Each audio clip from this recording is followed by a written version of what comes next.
established 8 cities where they were going to organize the poor.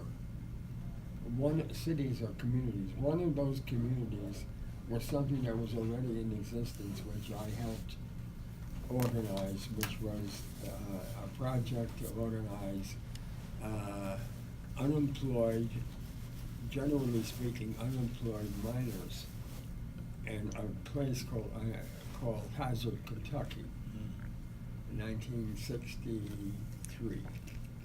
And we put together a local organization. They were on strike, which meant that they were disrupting mining, and miners joined them, even though these were retirees and they were also people on health leave, were not getting health care from the miners' union, and so they were really in many ways furious against Tony Boyle, who was the president of the miners' union and a crook. And so we went down and we spent, we raised, one of their activists was named Berman Gibson, and he was up for a charge called conspiracy to dynamite a rail bridge.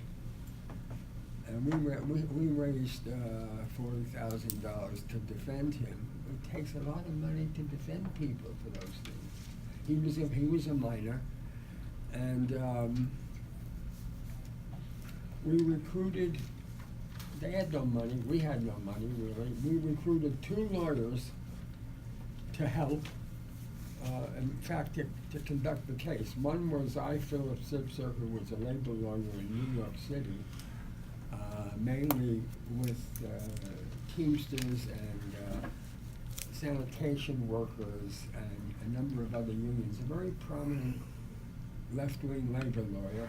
And the other was an obscure guy called Paul O'Dwyer, who was the president of the city council at the time. And O'Dwyer turned out to be a very good lawyer, and we won the case. But it was a long, drawn-out affair, and that movement doesn't exist anymore, I think. I don't think there's any mining going on in Hazard. Maybe you know. I don't know. You don't know? Even you though knew about Berea College. Yeah, Berea College, it focuses on things like that, but I don't know. Okay. You forgot to roll Mitch McConnell, though, Stanley, when you were in Kentucky. So let's proceed.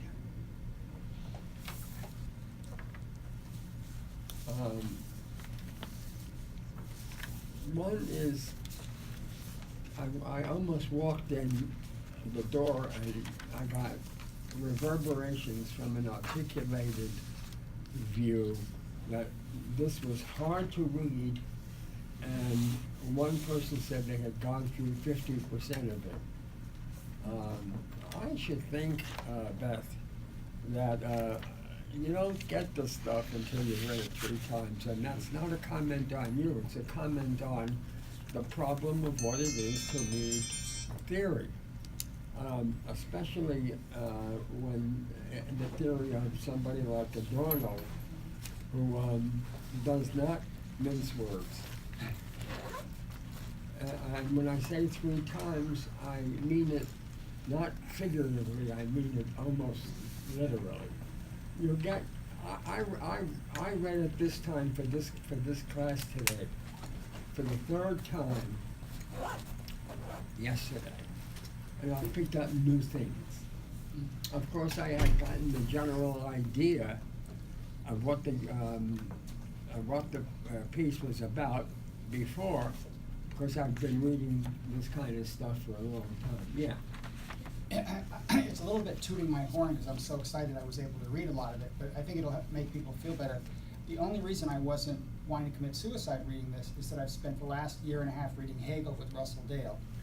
And so phenomenology, science of logic, I couldn't hardly tell you what's in it, but I've read enough of it and heard about it enough that I felt reasonably comfortable. So there were about, I don't know, 50 sentences in here that I thought, I have no idea what you're talking about, but much of it made sense to me, just, I really think because of that.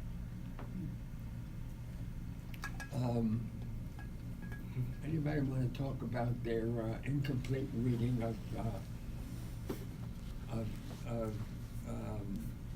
this piece on progress?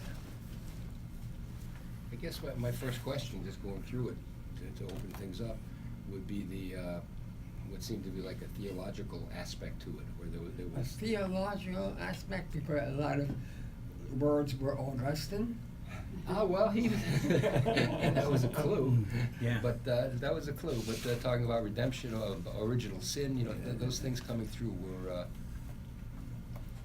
Well, that's, I'll like I said, the this. first reading, so that was just a cursory, but Sure. that was where I was wondering. There's one thing about Adorno that you can take for granted, and it's not that he's read everything. It's that he has read his Bibles. He's read his Old Testament Bible and he's read his New Testament Bible, the James Version. And there's reason for it. Why do you think he spends so much time with religion? And he does it more than once around his writings. I think he's trying to argue that the idea of progress is like a precursor to the idea of progress. It's already there in religion, in these To writings. use the word precursor is to be extremely optimistic about religion. With all due respect. Well, on the one hand, there I think he also says that the way people are talking about progress at the time he's writing, the philosophers, whoever, and the way religious folk have thought about it, they've both committed the same error by seeing that progress has like an end point, like a final stage or something, right? Like, what do you call that, teleology or something?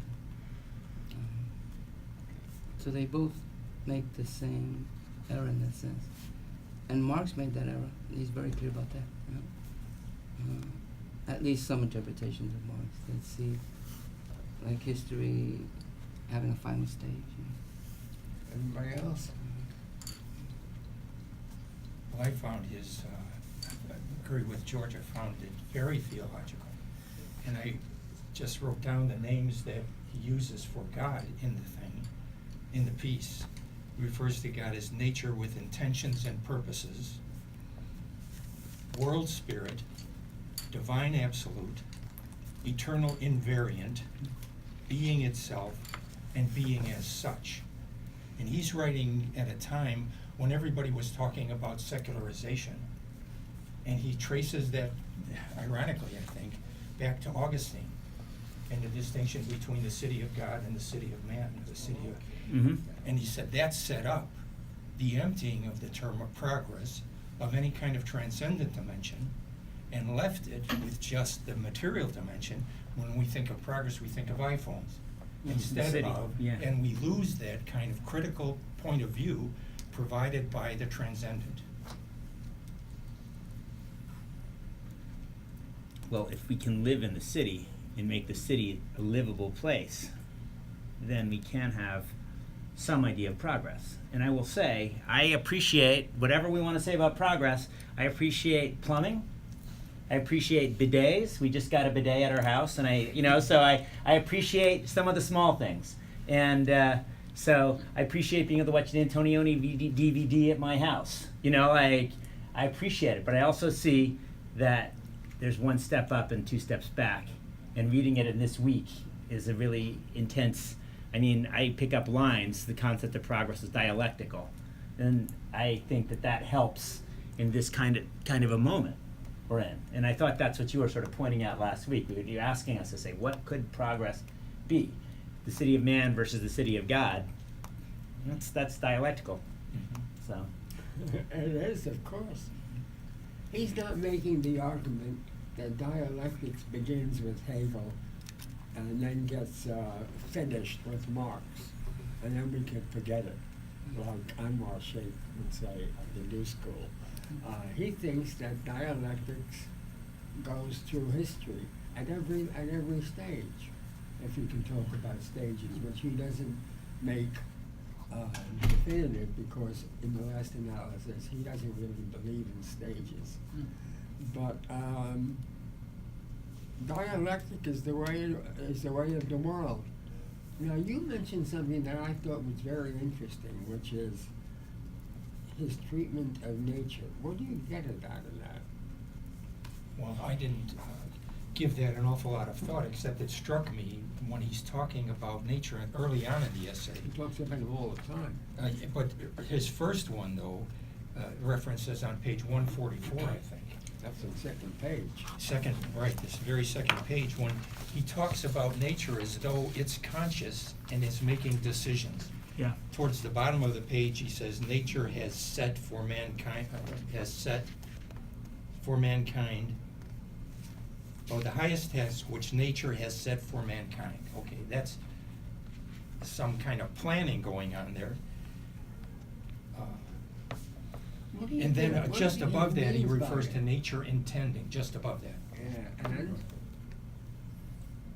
Okay, I thought he was referring, using in this kind of secular context, a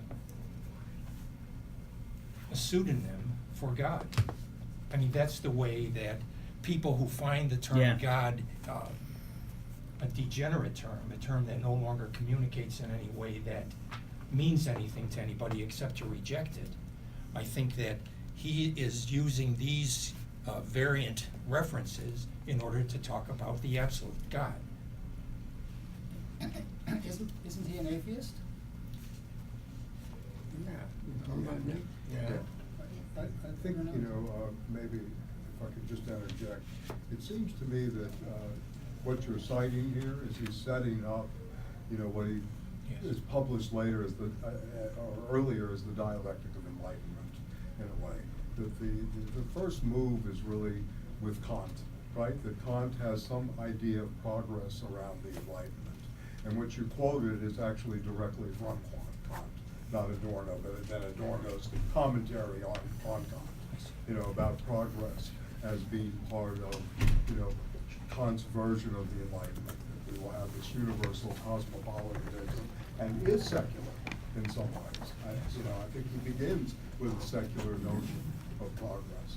And then he goes back to the idea of the Augustinian notion of God or the absolute. The world spirit, of course, is Hegel. All the things you mentioned earlier, all philosophical concepts that he's working with. So I think it's important. I mean, I sort of hear we're coming from, Adorno's first book, published work, was on Kierkegaard.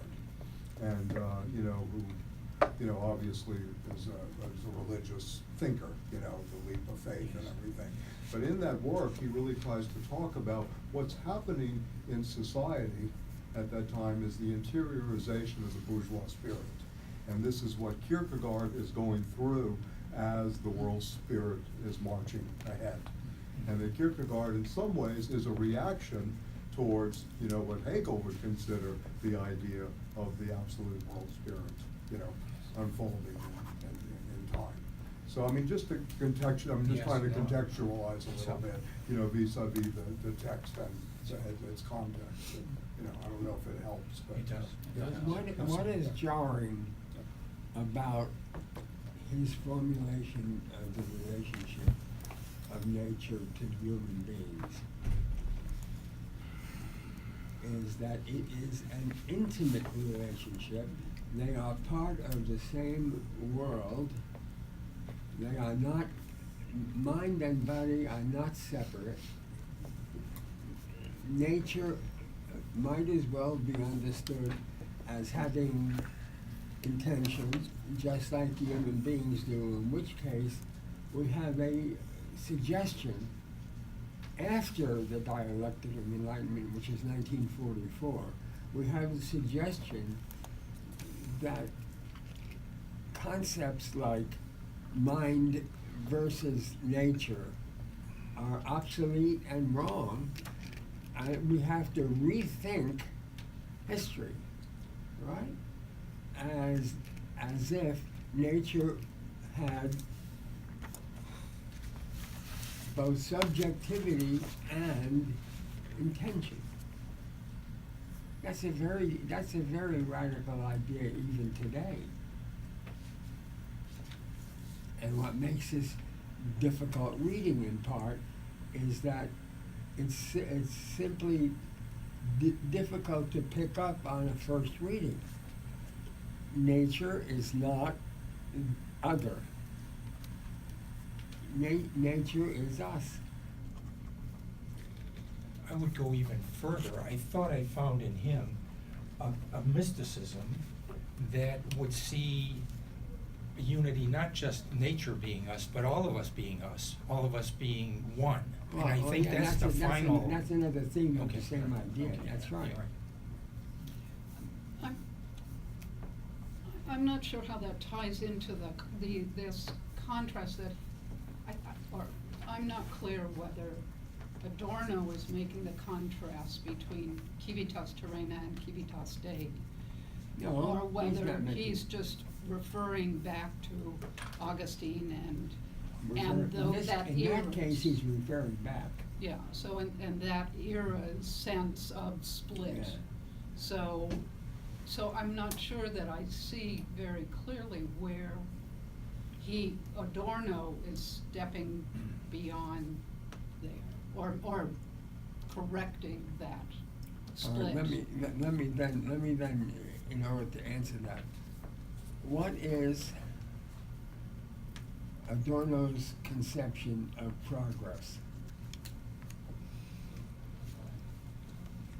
What does he mean by progress?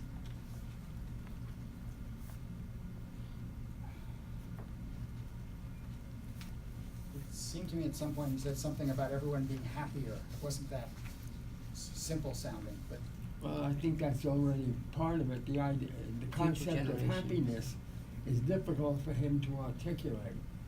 It's easier for Marcuse to articulate happiness and for Benjamin to articulate happiness than Adorno.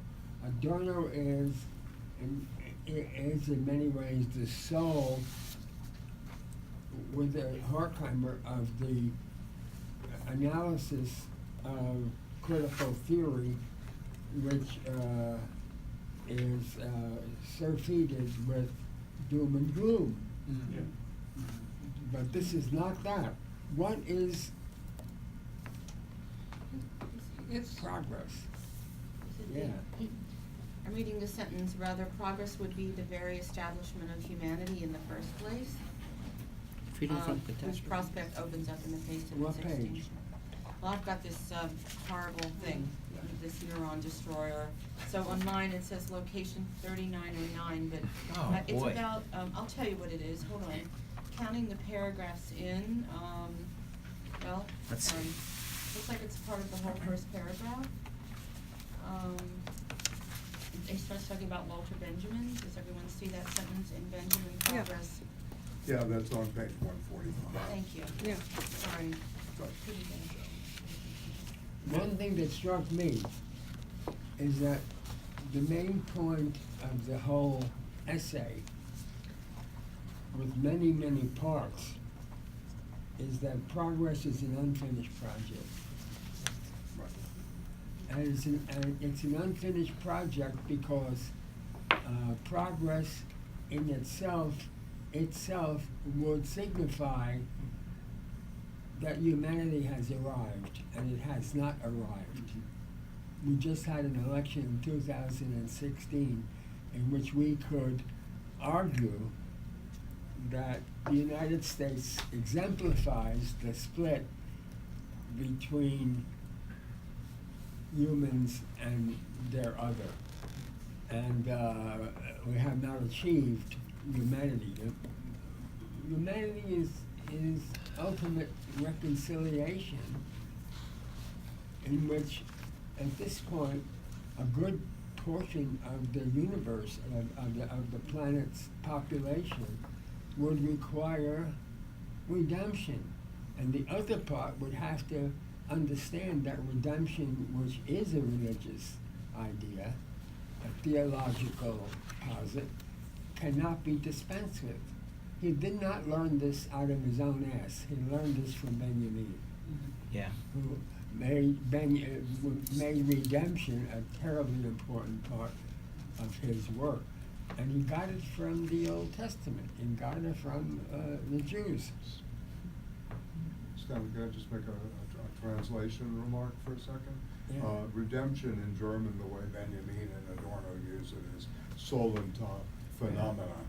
You're So- saving the phenomena itself, right? So it's something very, very close to what you just mentioned, the Judaic tradition, and in some ways they're not really talking about a Christian notion of salvation here, and I think that's why he's careful with the language too, redemption versus salvation. As he goes through this, yeah. And what did you say it was? It's from? solent saving the phenomena, Saving the yeah, phenomena. saving the In phenomena. more English, would it be saving humanity? Is that? No, just the phenomena, I guess, the Well, way things. actually, not saving humanity, creating humanity. Yeah, creating humanity. Creating would be the humanity. same Yeah. thing, Yeah. yes. I'm not sure we'll ever get there, at least in Yeah. my lifetime. Right. Maybe not even in the lifetime of my children and my grandchildren. But at least it gives us a project.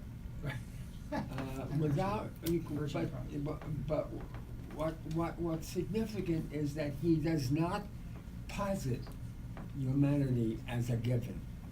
Mm. It's a work in progress. I mean, to use the word, the title of the essay, humanity itself is a work in progress. That's right. I also had the impression that he is telling us that to get there is going to be messy, meaning Yeah. clearly there's going to be destruction and conflict in order to achieve what we're trying to achieve, or what humanity needs. Why? I had a hard time finding sentences really fast, but I felt like there were several places where he says, I'm sorry, I'm being interpretive. It's going to be hard to get there. It's going to require conflict, require a struggle. But he says it in his own very erudite way. I'll try to find a sentence. Yeah, but I'm wondering more why he was, not that he said it, but why is he making that assumption that you would need that struggle? I think that Adorno, as well as his pal Horkheimer and his associate, who was not a pal, Marcuse, are all imbued with the lesson of Nazism and more generally fascism. If you can have Beethoven and Hitler in the same country, you've got a problem of humanity. Yeah. The Ode to Joy, which is the last movement of the Ninth Symphony, obviously is a statement, which is a religious symbol, which is a statement about how we've arrived. Even Beethoven had doubts about that as early as the Third Symphony, which was called the Eroica, after Napoleon, who was a liberator, at least in his early conception. And by the time Napoleon revealed that he was a conqueror in the last analysis, and not a liberator, an imperialist on stage, Beethoven had difficulty taking back the Eroica title to his Third Symphony. And although he didn't renounce it, he did not give it a political, historic significance. He meant, however, by the Ode to Joy, that we have to move towards our humanity, and thought we were moving in that direction in the last instance. But Beethoven died in 1827. Hitler's party was formed in 1923.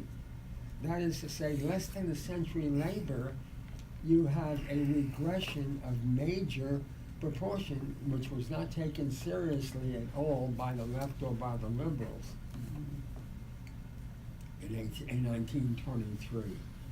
By 1929, they were all shaking in their boots because Hitler had made legislative as well as ideological strides. He was getting his people elected.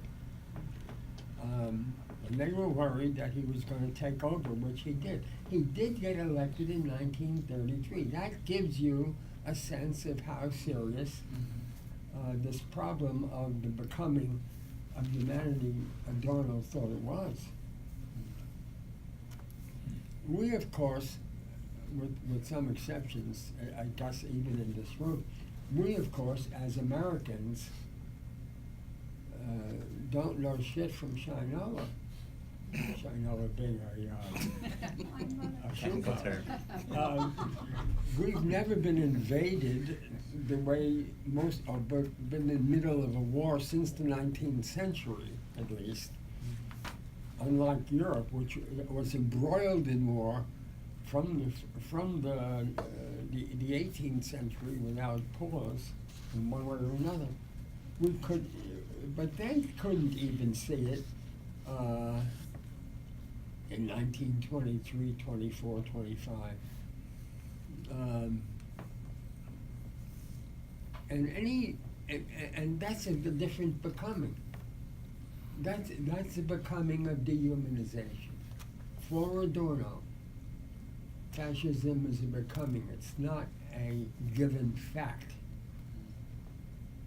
It is a process, which is why he writes Progress, in my opinion. Because he's warning us that if you have settled on the idea of progress, you cannot be a progressive. And what we have in the United States is a liberal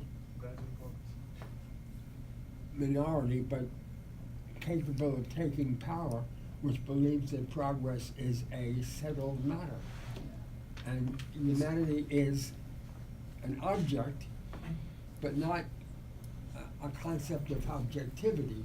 It's an object that is there, that needs to be filled in, reformed, improved.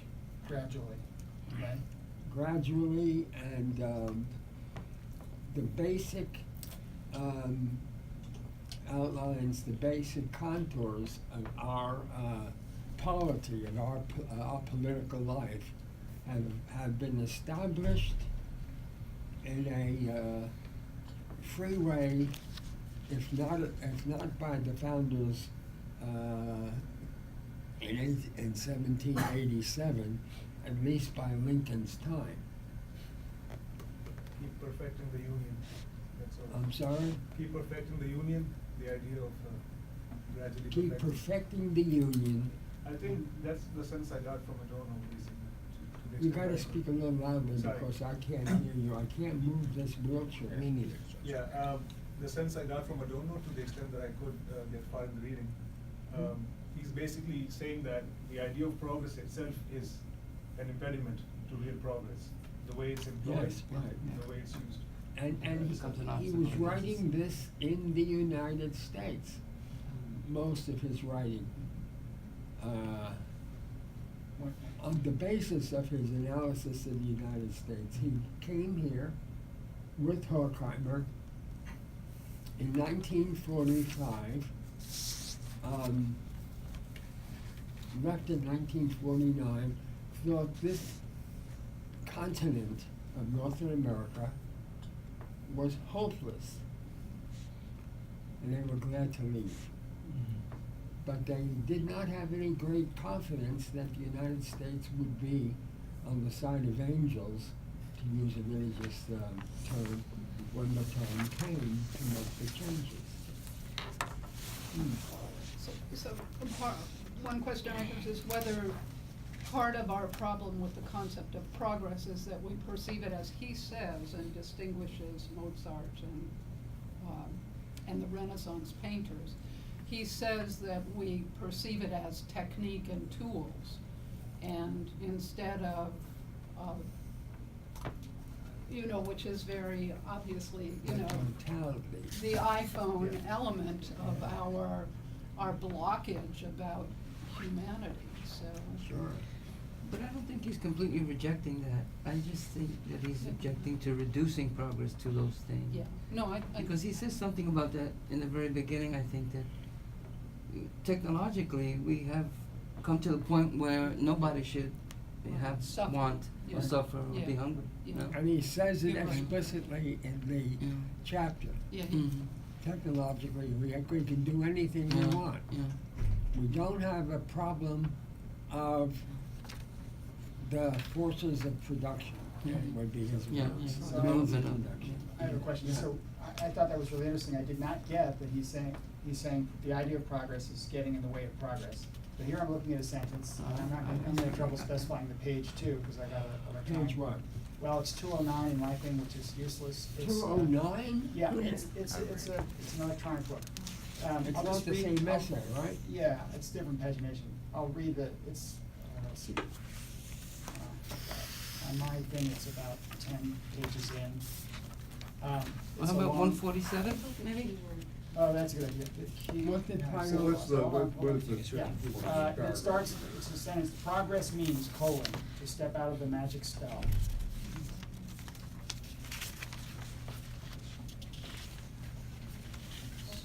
oh, it's on page 150 in the middle of the paragraph. So Or that- at the end of the paragraph. Okay, thank you. So that sentence, I could read it, but it's a long sentence that sounds to me like it's saying, we could have progress, we just have to be smarter, more self-aware, get over domination, you know. Yeah, the way he criticizes that, people use the idea of progress, but there's an outside world, outside of the people who are, undergoing progress, basically. There's always a group that's excluded, like there's an exclusion. There seem to be also, there are two passages for me that were difficult because they were sort of like technical, philosophical, well, these were the two most difficult probably. But where he talks about progress, on page 152, in the middle of the page, Yeah. 152, so. I found that paragraph, that's the one I wanted to read about, But I yeah. think that's sort of like in some ways, that's his main argument, because 152? philosophical argument. Why don't we read that 152. paragraph? Can we read that Yeah, paragraph? I'm gonna read it, page 152 in the middle. 152. That's what I thought, Yeah. yeah. So the first definition, conceptualization of progress, Adorno writes, the concept of progress is dialectical in a strictly unmetaphorical sense, which to me was a difficult sentence because I can't imagine metaphoric use of dialectics. I mean, it seems like maybe you should have explained it a little bit more, but, and then he says, in that its organon, its reason, is one. A nature-dominating level and a reconciling level do not exist separate and disjunct within reason. Rather, they both share all its determination. The one moment, the nature dominating moment, inverts into its other only in that it literally reflects itself, in that reason applies reason to itself, and in its self-restriction emanates itself from the demon of identity. So here I think, Emancipates itself. in order to understand this, I said to myself, I really have to go back to Hegel, because just like it's difficult to understand Marx's Capital if we don't understand Hegel's Science of Logic, which itself requires understanding of Aristotle's organon, which Adorno is making a reference to. So he's talking about dialectical logic, right? And this is probably on the highest level of Adorno's abstraction, and maybe he didn't expand this sentence because to him it kind of makes organic sense because he thinks this way. But for me it was difficult because I feel like it would be useful to spend some time explaining these words, like the movement in this sentence when he says things like the concept of progress is dialectical in its organon. Like, what does that mean? First of all, then Yeah. the nature dominating level, so the notion that we can master Yeah. through science, so there's a critique of positivism, like we can invent a computer that can help people think better, right? Which Do by you itself remember is a what he strange said thing. about the condition for progress? What's that? What does Adorno say in this essay about the condition? What are the conditions for progress? What is Oppression? the condition for progress? Oppression was one. Do you remember? Yes, oppression. Antagonism. And want. If you don't have antagonism, you have no possibility of change. If everybody, if we have Hegel's idea of the unitary human being at the end of history, then there's no more possibility of change. The dialectic assumes the constancy of change. But how does the change occur? I'm sorry? How does the change occur? We have to go back and read Heraclitus. That's a long, right. Dilemmas is the father of all things. That's your elementary principle Step here. into the river twice, Yeah, that's all. yeah. Well, in Hegel, right, I mean, just to Yes, continue this right, right, conversation. that's right. In Hegel, change begins with the negation, right? By saying, I won't, I can't do it anymore, I will not do it anymore, right? I mean, this is putting in the That's language of everyday antagonism. politics. Right. And the negation itself destroys sort of the present as it exists and introduces the new. The Well, new is actually, open-ended. What you're saying is really Spinoza. that Which is, of course, Spinoza, all yeah. determination is negation. Yeah. You have no movement without negation. And freedom is That's negation. what Hegel starts with. There- Right. There's Freedom- another category. that, Right, you know, freedom is negation, so I and feel. the reference is to the ethics of Spinoza, yeah. So I feel which like is a necessary reason. I feel like there's a lot in this sentence that Adorno wants to tell us, but maybe he kind of moves too quickly Yeah. here, because he Yeah. should stop and really be like, okay, well, remember, class, I'm talking about this and Spinoza and like Stanley said and Michael said, and then the second sentence is further down on that page, where he says, progress comprehends not merely, as in the Hegelian philosophy of history, the compass of what belongs to dialectic.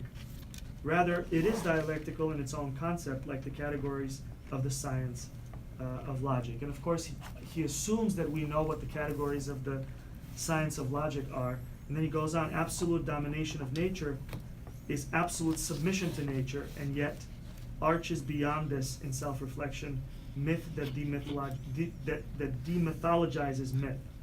But the claim of the subject would then no longer be theoretical and also not contemplative. The notion of the domination of pure reason as a being in itself. So I feel like he's saying a lot of important things, but I feel like I would probably get more out of it if we slowed down and kind of digested these sentences, because I mean, if we choose to choose a few sentences among others. Yeah, especially since it goes on to talk about praxis at that moment, because Well- we've got to get to. They made The connection. Adorno and Horkheimer made a fateful decision, especially Horkheimer in the formation of the Institute. They did not join the Communist Party, which was in formation. Marcuse did. And so they always held it against him, because even though Marcuse was disaffected from the Communist Party in the last analysis, he was naive enough, they felt, to have joined the party when it was already pretty apparent, with the defeat of Leibniz and Luxemburg's attempt to take power, that the Communist Party was finished unless it looked very carefully at its own history. I believe the reason that they do not specify the agent is because it doesn't exist as a empirical reality. It's not empirical yet. The agent of Change? fundamental change, not liberalism. I mean, not to say that liberalism is bad, but filling in the holes of liberal democracy, as you would have in Western Europe mostly and the United States, is not what they're after. Nor would they be after a endorsement of a party which can't get beyond liberalism. Stanley? Yeah. So in part you're saying that the agent will always be a different entity, depending on whatever the specific dialectical circumstances are. Well, he says at one point that you have to specify the word conditions of time and place. Right, I remember. Circumstances, Yeah. another context Yeah, in which to understand the meaning of any word, including progress. yeah, that's his first. Stanley? I don't think, and I know that they did not see anybody out there or any organization or movement that could qualify, yes. So, I think this answers my question, but did Horkheimer and Adorno give up on the US working class? Were they saying, forget it, it's never gonna? They did not give up on any working class, Okay, but they okay. had a realistic evaluation of the working class, especially in the United States, as to whether it could be the gravedigger of capitalism, and certainly not the American working class at that time. But it was also true of the European working class, which overwhelmingly voted social democratic and communist, which were ostensibly working class parties, ostensibly. Yeah. Isn't he referring to the working class, though, and their revolutionary possibilities, the potential, on page 159? I think that most, to me, was the most important paragraph in it when he's critiquing Can you read the part? the principle of exchange. Yeah, that It's was, actually that one was, page from the end. Yes. that was very good. And what about the principle of exchange? Okay, so he says it's a lie, and Equal because exchange. of the principle of equal exchange, it's a lie, and the working class sees that. It's always been a lie, covering up the fact that the bourgeois class is exploiting the working class. They'll come to themselves, I read here, the doctrine of like for like is a lie. This is on the second paragraph on page 159. Since time immemorial, not just since the capitalist appropriation of surplus value in the commodity exchange of labor power for the cost of its reproduction, the societally more powerful contracting party receives more than the other, and the other in this case, I think, are laborers. And so I think he's fingering them as, okay, that's the class, the oppressed class, that's going to bring about true progress. That could. That could. I see this as his expression of what in liberation theology becomes the preferential option for the poor, or the hermeneutical privilege of the poor, who are able to understand what's happening better than anybody else. So I think he's identifying here the working class. So that's what I'm I'm wondering sorry. is, that's what I'd like Stanley to answer, because when I heard Stanley talk about the historical specificity of the agent and how the agent of change is not preordained to be the working class, I thought about Stanley's conception of class, actually, just a functional Class conception. says as class does. Exactly. Yeah. Am I correct in making that jump? No. Are you correct? Yes, you are correct.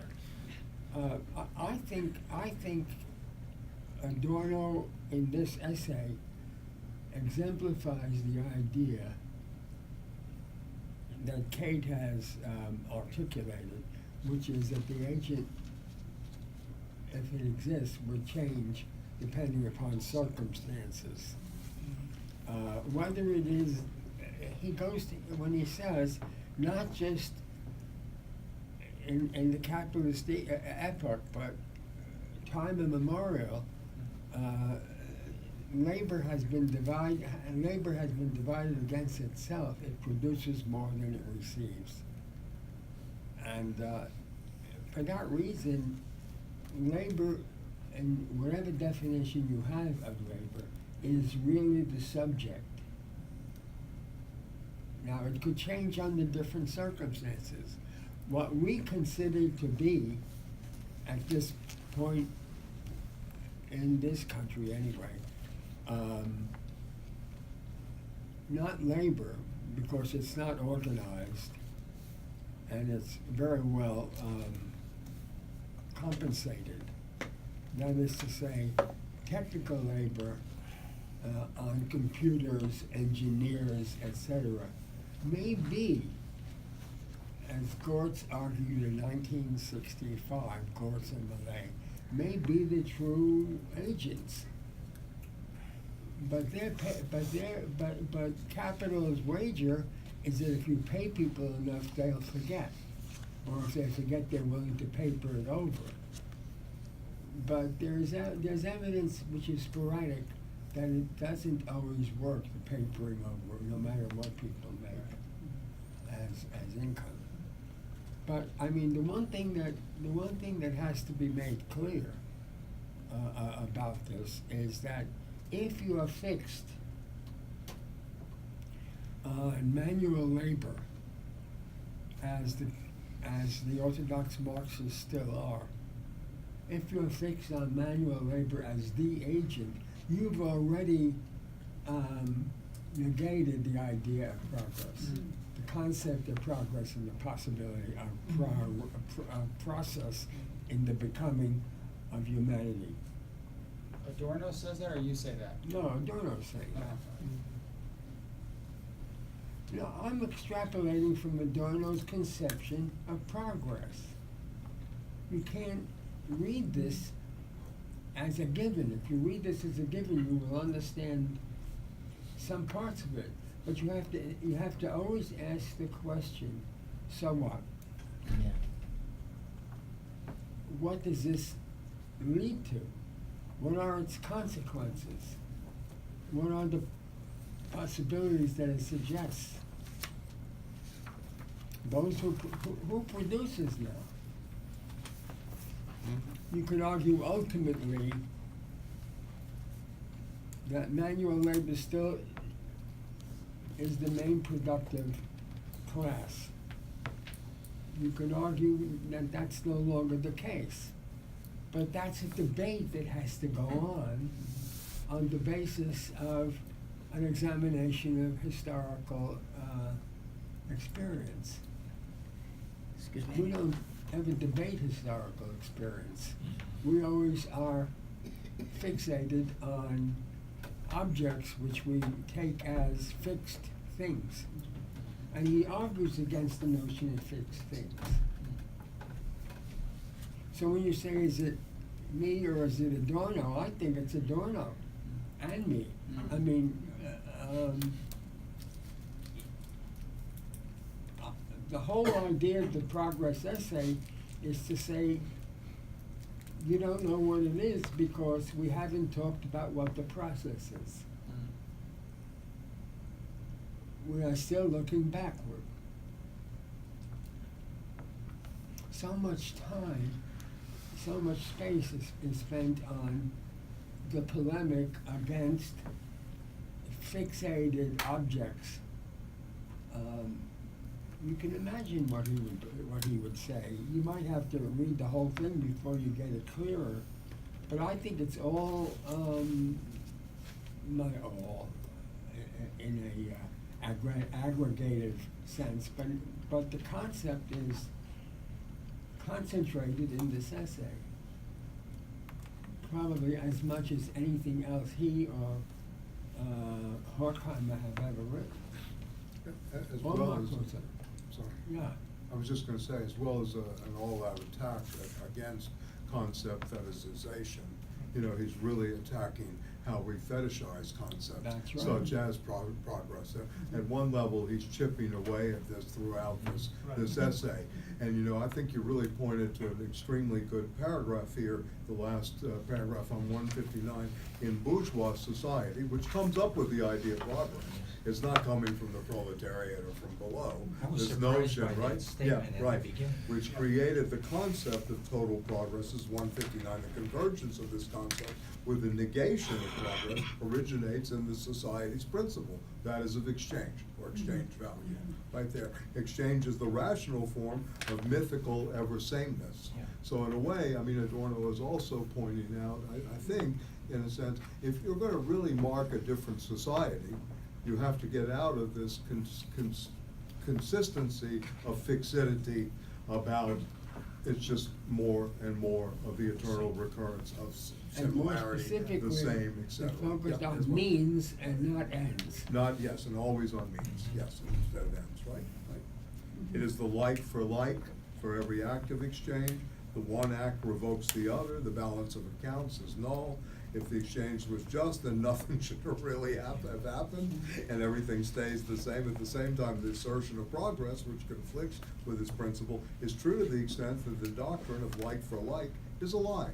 I mean, you can think about this in terms of the purchases of iPhones. You know, I'm just like you. You know, the same thing. Why do you still? I always get. Why do you still have a flip phone?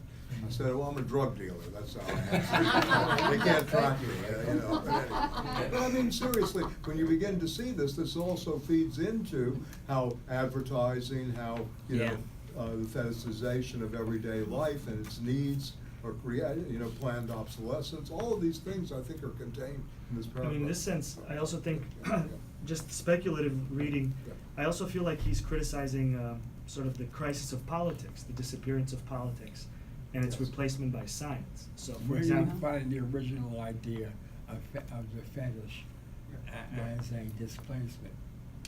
but also science, right? The way it's Where? practiced. Also by science, the way it's practiced. Where, I raise the question, where do you find the concept of fetish as a displacement and a stopping of a possibility of change? It's called Capital Volume 1. Oh, yes. Chapter. Fetishism. The fetishism of commodities. It's a Portuguese concept, though. Yeah. Magical properties, fetismo.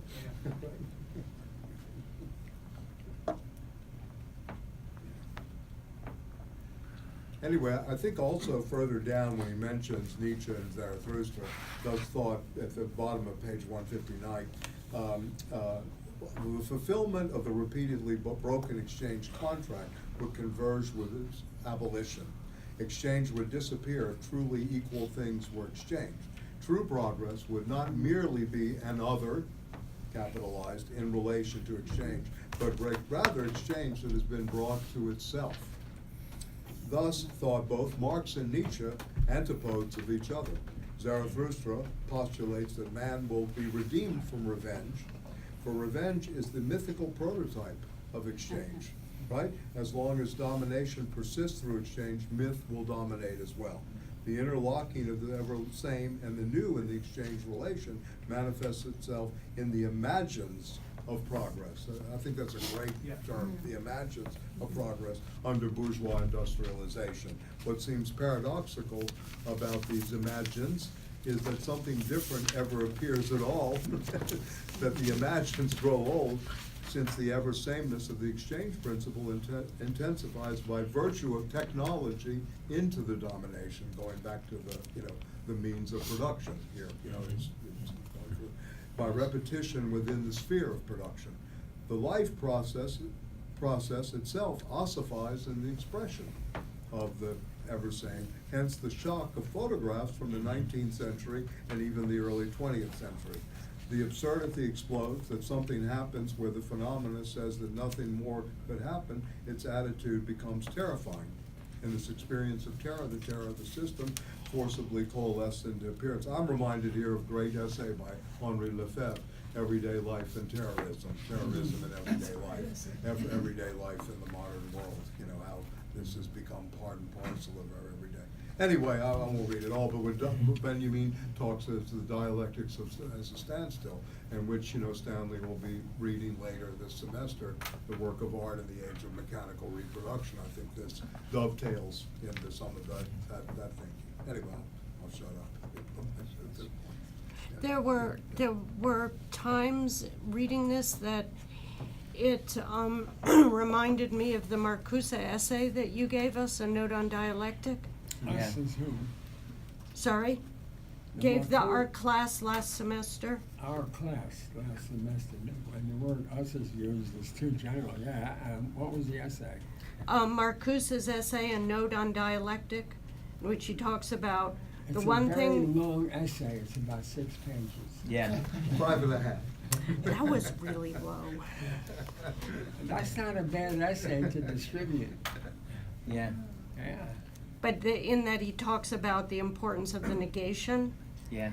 And he also talks about the idea, or Marcuse does, the idea of progress as being a choice between quantity, more, and quality, qualitative change.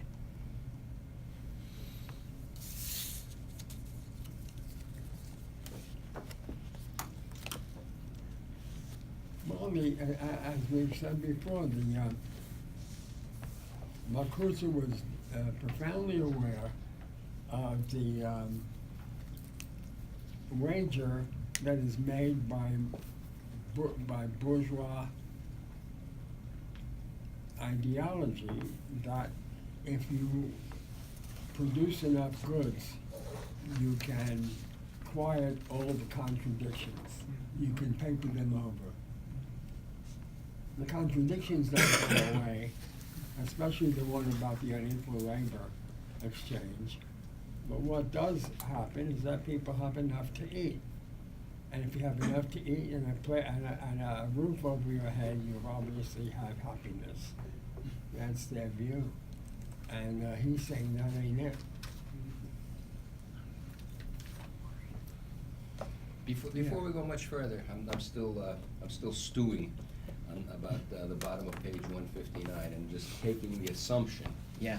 that this statement, the next to last sentence, for revenge is the mythical prototype of exchange.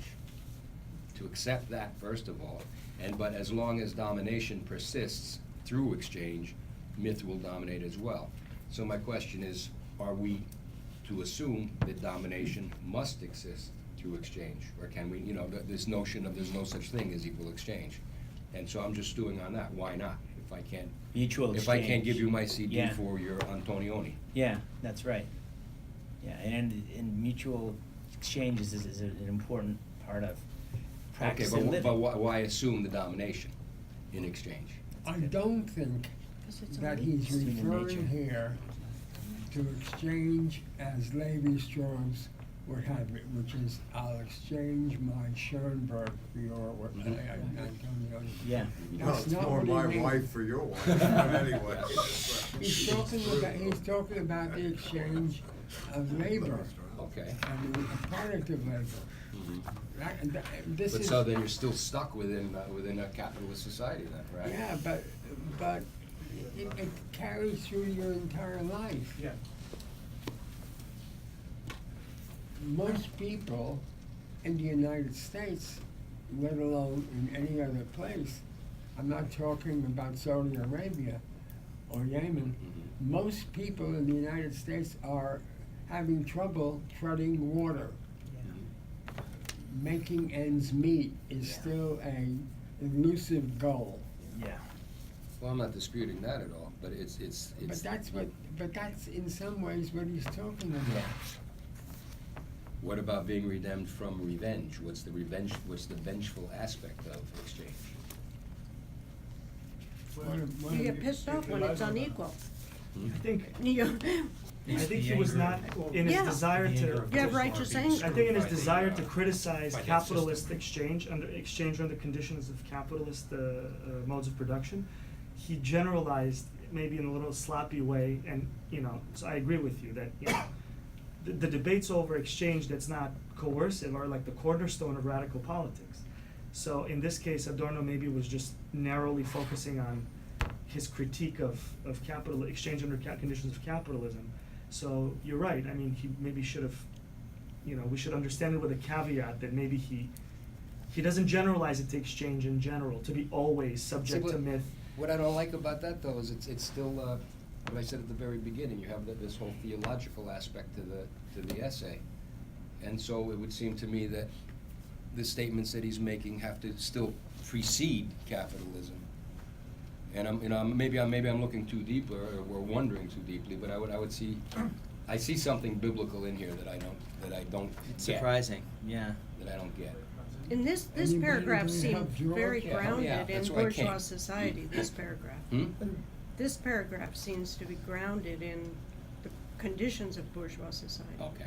And the domination is just, like if you look at human nature, unfortunately, I wish I could see human beings as equal and wanting to exchange equally. I'll give you $1, you give me $1, but there's always a $1.25 for, there's always a I don't see any No, equal exchange. I no, always you- see somebody working for an angle. But that doesn't No, mean you- we shouldn't hope or No, but you set me build straight, I towards think, it, that's, yeah. it's it, because it's the very first, in bourgeois society, so that Yeah. that takes a lot of the.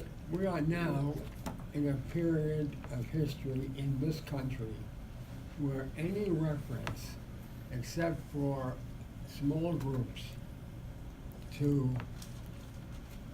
our 19th century tradition, maybe Robert Louis Stevenson as an exception and Louisa Alcott as an exception, I don't think so. But any reference to the 19th and 18th, we don't know the 18th century literature, we have no idea, we have 19th century literature. But most of it remains unread. And there's now a very strong movement in this country to say there's no need to read it. What do you mean, novel? What are you saying? What 19th century? We have a greater Well, problem. that's our Stanley. tradition, aside from technology, which you're perfectly aware of, Ben, our tradition is our novels and our poetry. Yeah.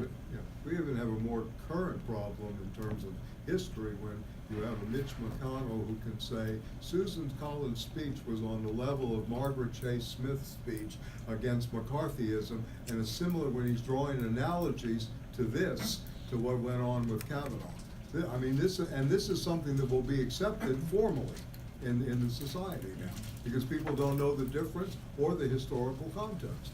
And this is a problem, and the media will jump on this too, and will reinforce it constantly. This is, 19th, forget it, that's gone, that's.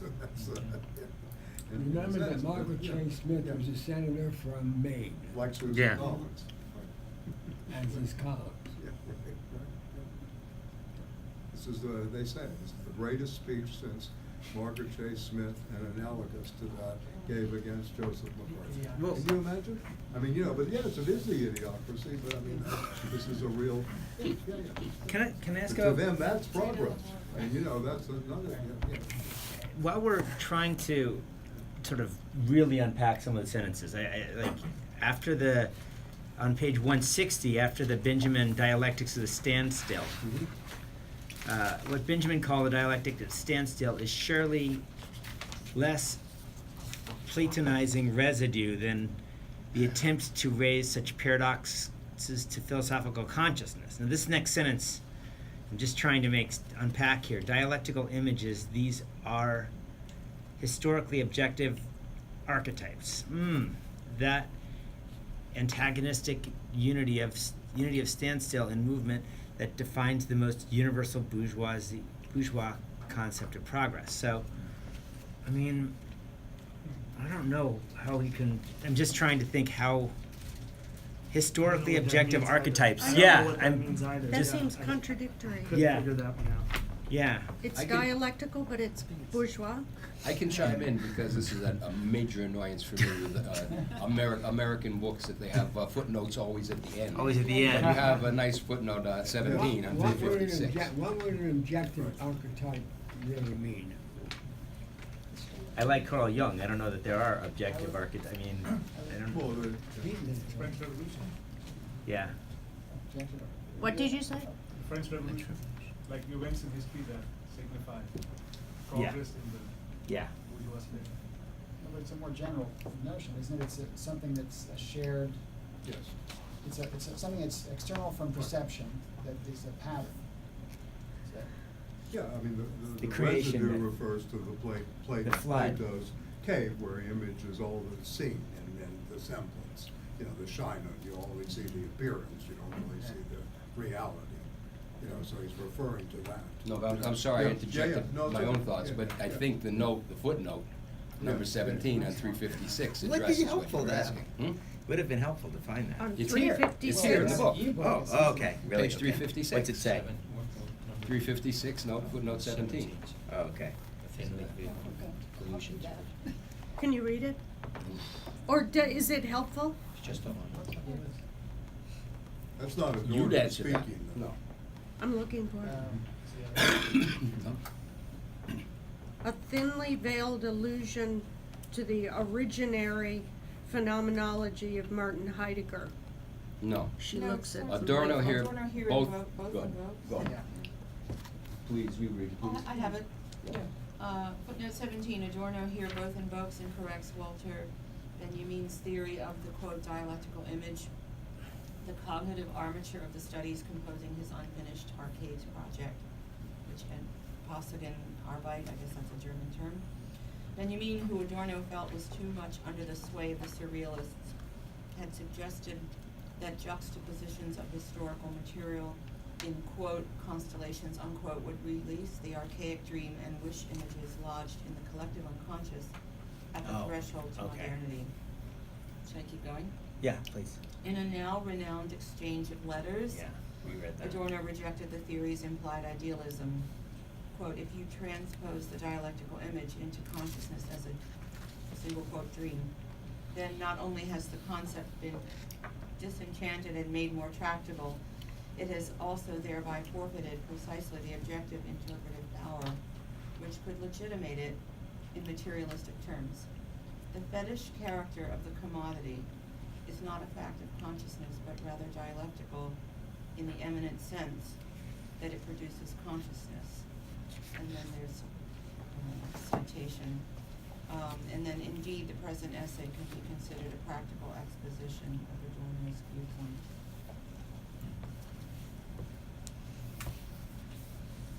Does that help? Yes, I mean, but I would love somebody to help me. So the dialectic at a standstill, is that the end of history? I mean, what is it? I'm trying to really understand It would that. be at the minimum a pause, a long pause. Okay. Are there historic examples of, I mean, does anyone point to a historic dialectic at a standstill?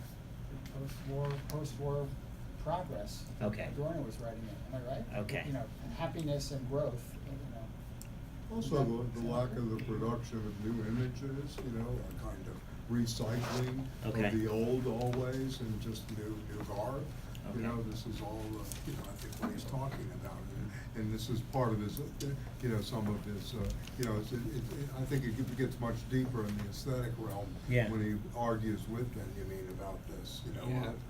about how dialectics is working in image formation and whether one is progressive or not. Okay. You know, they have a, you know, which I guess, you know, we'll get to later. I just wonder why Adorno was so rigid with Benjamin on that. I mean, that letter, we read it a couple of years ago in the Use class. the word rigid, why do you call it I rigid? would say the letter that he wrote to Benjamin, it's a pretty devastating.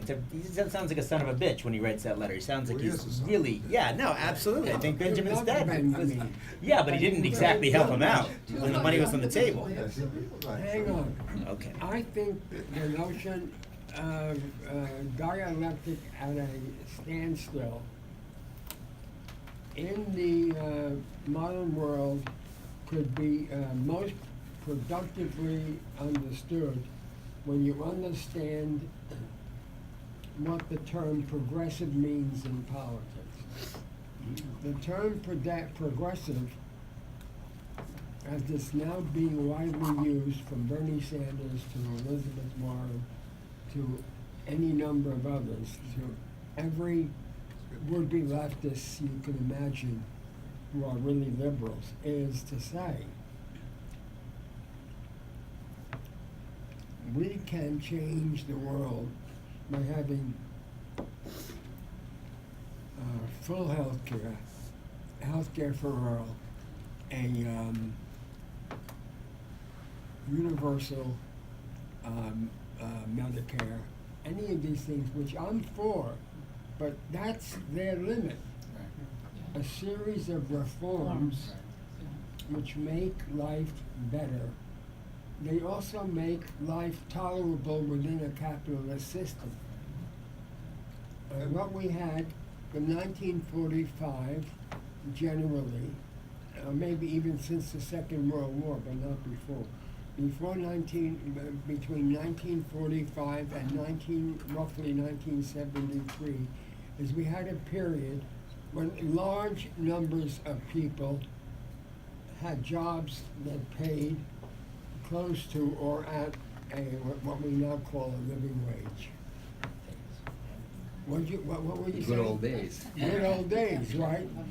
And for the last 45 years, since 1973, what progress has meant is a deterioration of the living standards of the majority of people of this country. And it has. And the dialectic would suggest that the antagonism between the deprivation of that majority and the system would come to some kind of a head, and there would be transformation of a genuine kind towards humanity, as he would call it. And it hasn't happened. And one of the reasons that that critical theory arose is that they realized that the historical description of the dialectic, which he does several times in this essay, is necessary but not sufficient. That you have to engage the system at the level of its ideas. But here's the controversial part. It's been noted by several people. Not all of which the system has used as its legitimation is evil. Some of it has objectivity. That's what his word is. To have objectivity means that people's living standards do change and they do get better. At my retirement, I made more than twice the wages of my mother and father combined. That can't be, and in United Parcel, they're now about $37 an hour. Think about it on a 40-hour basis, they're doing pretty well. But that is now the exception and not the rule. Those who live the exception, the undialectical progressive exception, have some difficulty understanding the term that the country is really losing ground. Some do and some don't. But this is not a system which takes it out on everybody. Well, the Merrill Lynch list of people that they go after has come up with 3 million people who have $1 million in equity in this country. That represents 1% of the or less than 1% of the population, who are well off enough that they have $1 million in cash, equity, or liquid assets.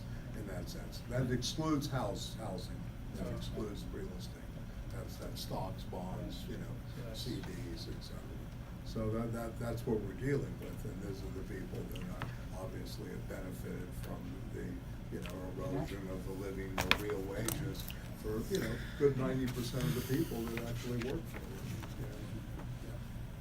Actually, generally speaking, for decades, the top fifth of America economically have benefited in some way from this insanity.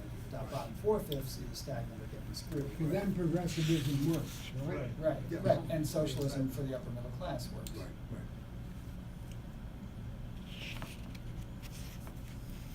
But that also explains why it's so hard to find a coalescing of a coalition of so-called working class. To find a political agent, a social political agent, which is genuinely antagonistic to the system. What we have is Elizabeth Warren and Bernie Sanders as the farthest reach of political possibility. Stanley, can I add to that? Has anyone seen Fahrenheit 11/9 yet? No. I think it's good. David and I saw it, and David said he's too enamored with the Democratic Party. I said he criticizes the Democratic Party, but he's too enamored with these young, exciting, admittedly, socialist politicians. And so he interviews them, and my heart was singing with joy. But that was his solution. We're going to get radicals into electoral politics and. How come Ocasio doesn't come take classes here? Well, because We she's could, busy you know, changing the world. Or trying, whatever. Anyway, but it's a real limitation of the film that he doesn't seem to see beyond the exciting new crop of young people who are willing to call themselves socialists becoming politicians. On the one hand, he's sympathetic, as I saw him on a very long interview on TV. He's sympathetic to those young people who call themselves socialists. On the other hand, his own point of view is no better than being a progressive.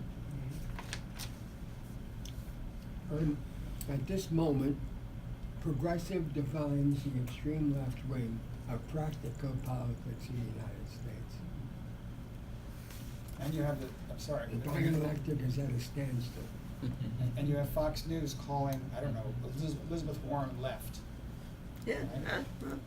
Shooting at from her own. Yeah, that MSNBC calling her left. I Yeah. mean, like, Right, I couldn't think of anyone else. Yeah. Right. Right, Obama, right. And then one would wish they knew better. But this is encouraging.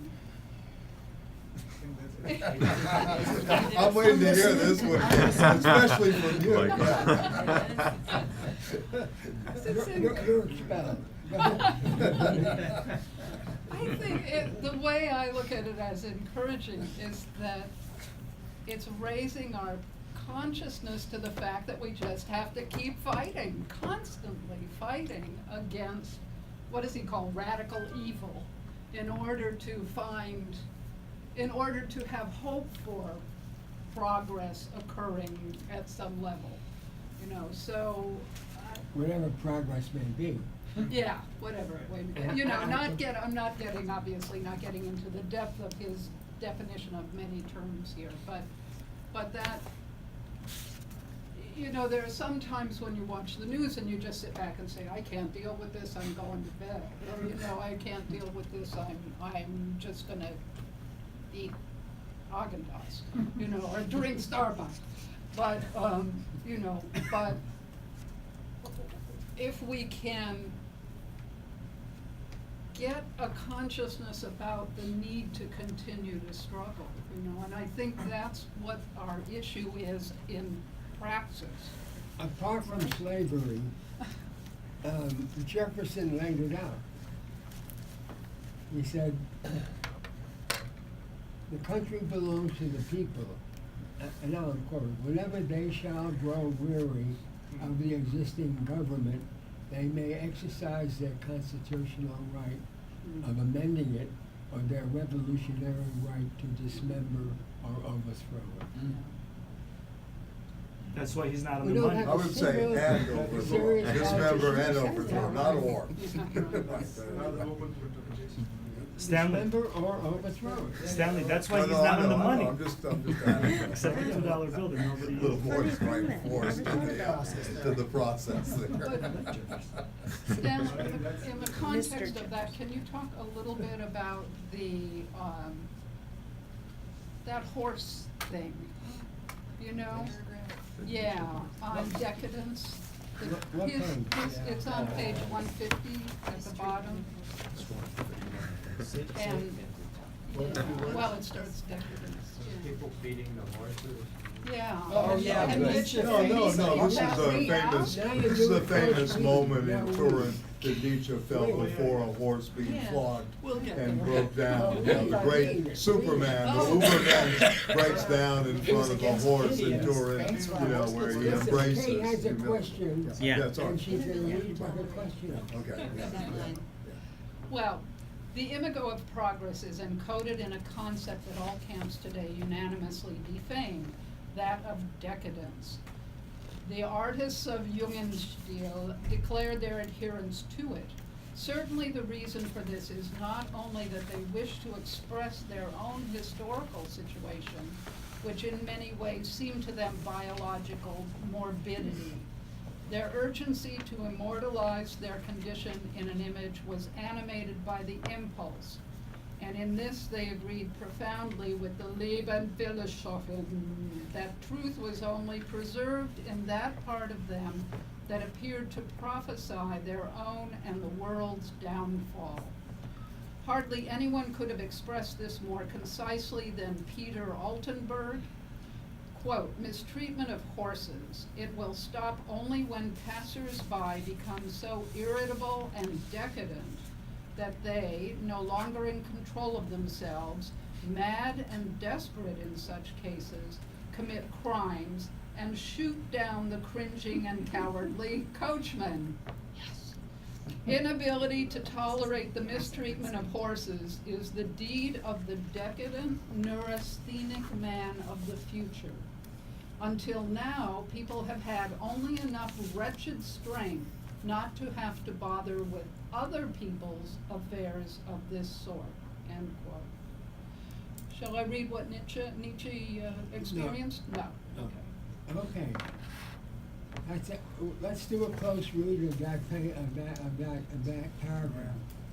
What does decadent mean in that context? Deviant. Huh? Deviant. Yeah. Breaking the rules. Who are the contemporary decadents according to the progressives? Trumpians. You know who they are. Yeah, Now, Yeah. Trumpians. And the last 20 years. Right. We drove off the rails. What? Politics has taken a bad turn in recent decades. Yeah, but who are the ones that are deviant, who have to be overcome before we can achieve Republicans. progress Republicans as or the- progressives would understand The so-called white working class. Republicans? it? What? The white working class is that. It would be, in my opinion, it would be the slackers. The slackers are the true deviants, the people who do not work and do not want to work Yeah. and contribute Right. to the life of society. From And Gustav who Klimt might, to and the who might slackers. actually shoot the coachman of the horse torturers. Environmental terrorists also. Animal Liberation Front, the most militant people out there. the East. The East. I'm not sure, and this is a question, about the term decadence in this essay. Isn't it the opposite of progress? Isn't that what he has decline and decadence he talks about? Well, it's the opposite of the traditional idea of progress. Yes. We'll work our ass off to get better technology, to get more consumption, etc. Right? Longer More hours. inventions, Longer hours. well, longer Yeah. creative hours. Yeah. Those who will hang out at the beach and maybe even surf. They're decadent. They're good. Pot smokers. Not anymore. One of the most brilliant students I have ever had in traditional schools is at the graduates, was my student at the Graduate Center, who got his PhD with me, who got a job at San Diego State University and teaches his courses there. But his real heart is in surfboarding. So- And what we've lost as a result, only God will know. I mean, he's really, he's really a very brilliant person. And writes, but does not spend the kind of time it takes to write this kind of stuff. Or even stuff that's, that approximates and deals with the big issues. Who's that, Stan? Mark Roberts. Were you in his No, he was a little behind me, but. A little behind you, Very yeah. impressive, yeah. And that is, he's truly decadent. He really doesn't care about his teaching, although he has a huge following in that school. It gives him no pleasure at this point in his life anyway, he's 47 years old. It gives him no pleasure to do the kind of work it takes to write a treatise on something, even if it's the form of essays. His pleasure is in surfing. That sounds like such a moralistic perspective. Yes? Yeah. Wow. It Yeah, what's is. wrong with that? He's a musician. I'm not Teacher saying that that's serves. moralistic. Disappointment. But are you making a judge? You're making a judgment. I am not. Ah, Oh, no. You've got a lot of students that have done a lot of stuff.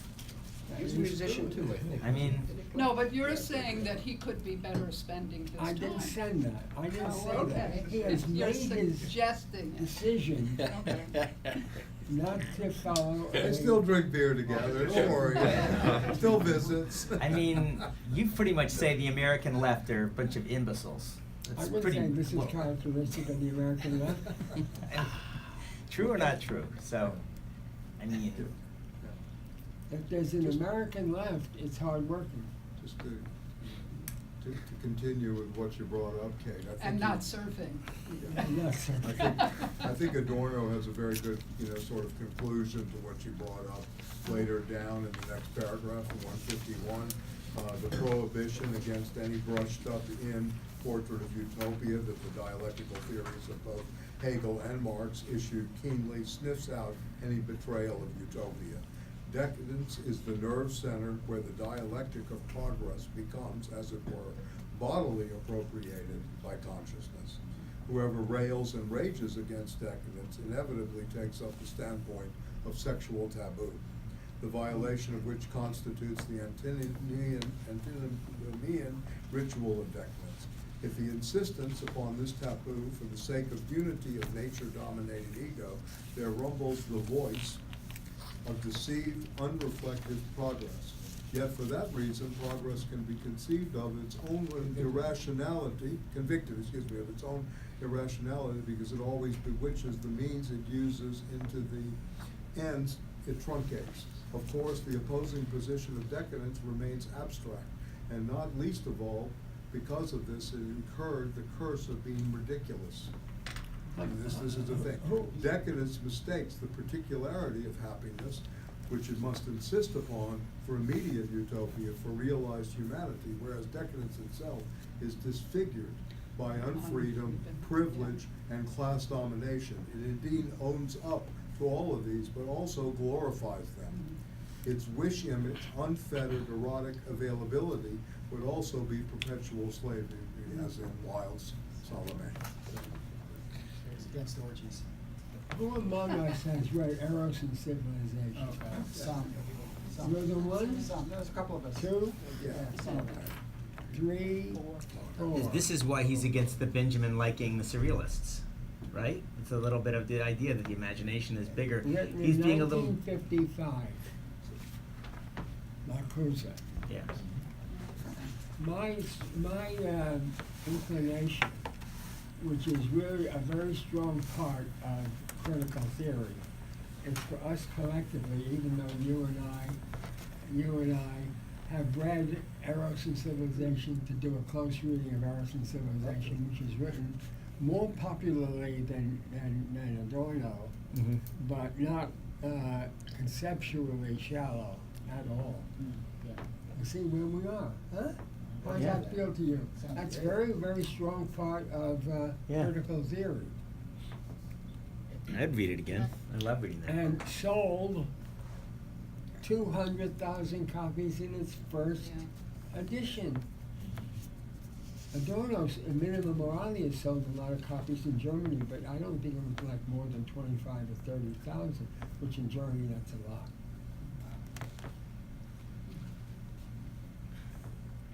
Okay, but we're gonna read next.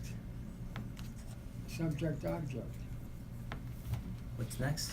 Is that in this book? This is in this book. It's called, 245. I know. Yeah, that's all. Thank No, you. Thank you. By the way, I picked this up for like $9 at 8 books, and it came within 3 days. Where So, did you get it? yeah. Glad I don't know that. Where did you get it? I get most of my books from 8 books, ABE books, It's online? Advanced Book Exchange. That's great.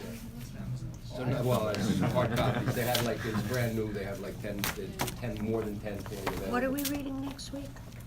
On subject Subject, and object. That's in a this great book. Yeah. On starts, sub- That's the What essence of page? Adorno. it starts on 245. On subject and object. It's called subject and object. Oh, I have a question. Are the readings listed on any webpage? Because I only saw the first Oh, one. I'll list it. Okay. Yeah, we're doing that, we've got it now for 2 of the courses, and we'll do Stanley's Oh, okay. now that it's, Just, taking, not missing taking something. shape, and also we're gonna have to take down the links, it looks like, because we have links to the books themselves. Get in trouble for that? We have this Russian source, but it looks like we could get it back into a lot of trouble by offering free books, through. Wouldn't want that. through the company. So, A new hardback copy of this Subject book is object. 162. That would be fun to read that, Yeah. Stanley. That would be fun to read again. Eros and Civilization. Have people in this room read Wilhelm Reich's Mass Psychology of Yeah. Fascism? Yes. Yeah. Yes. You have. Yes. Yeah. They did that. Uh, What's that? I'm You not- wrote we're the- not gonna Peter, on discuss the it. mass psychology of trouble. Yeah. We read that with Because a lot of its ideas are incorporated in Eros and Civilization. Yeah. Marcuse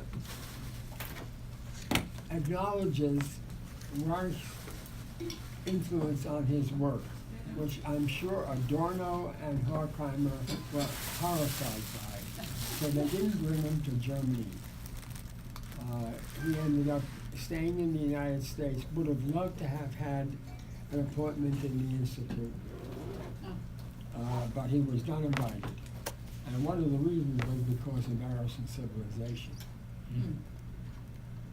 It was before Eros and Civilization came out that they went back to Germany, 45 to 49. But, Marcuse was already talking about these things and writing articles close to these things.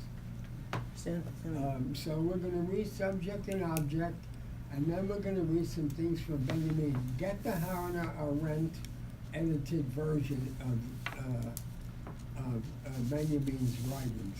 What is it called? Illuminations. Illuminations, Yeah. that's right. Translated by Harry Zahn. Harry Zahn. There's a new translation of the work of art, The Age of Mechanical Reproduction, which uses the word technical reproducibility, which I prefer. But it's only in the Walter Benjamin Volume 4 of his selected writings, which I don't think is in paperback, and if it is, it costs a lot of money. The Hannah Arendt edited volume is old and therefore is, old and still in print, and it's being used all the time. And so I would think it would be much less expensive. I mean, you mentioned last week Heidegger and Marcuse's dissertation. Yes. Why did he reject the dissertation? You referred to that. Because Marcuse was a Jew. Okay. Oh. Oh. That's it. Period. Yeah. Period. That. Okay. It is a very Yeah. difficult and very brilliant attempt, which I don't think succeeds, in making Hegel into and Hegel's writing into an ontology, which is, generally speaking, conventionally excluded. Marcuse was very influenced by Heidegger and wanted to make Hegel part of that tradition, and he wrote the ontology as his second dissertation. And he gave it to Heidegger, who rejected it. And I guess in Germany, if you were on the faculty, most PhDs in Germany do not get on the faculty in Germany. They come to Britain and the United States and some France to get their jobs. And what they become is docents. They become private teachers. You go to their classes and pay a fee, like here. You don't register in the university for the learning. You can get, I think you can get registration if some full-time faculty member agrees with the private teacher that they can get credit and therefore go towards their dissertation. Heidegger, this was 1932. Heidegger in 1933 then became the rector of on the university that he worked for. The rector is like being a president of a campus or a chancellor. And he was a Nazi by that time. Yeah. He formally renounced his Nazi membership in 1935, I think. But he was always a fascist, in my opinion. I'm not saying that the work is unusable for any purpose. I'm saying that's who he was. If you want to read a critique, a full critique of Heidegger's politics in his work, Pierre Bourdieu, The Political Ontology of Martin Heidegger. Bourdieu is spelled B-O-U-R-D-I-E-U. It's a pretty smart attempt. I think it's like George Lukács's critique of Heidegger in some respects. Too absolutist. He sees no virtue, almost none. And so did Lukács in his book. Lukács's book is also worth it, but it's probably not available anymore. It's called The Destruction of Reason. Which Adorno saw no value of either. Yeah. In Lukács's book. Anyway, it's for all very powerful minds. Lukács stayed in the party. He stayed in the party for his whole life, right? Yeah, he stayed in the party for 3 years after 1933.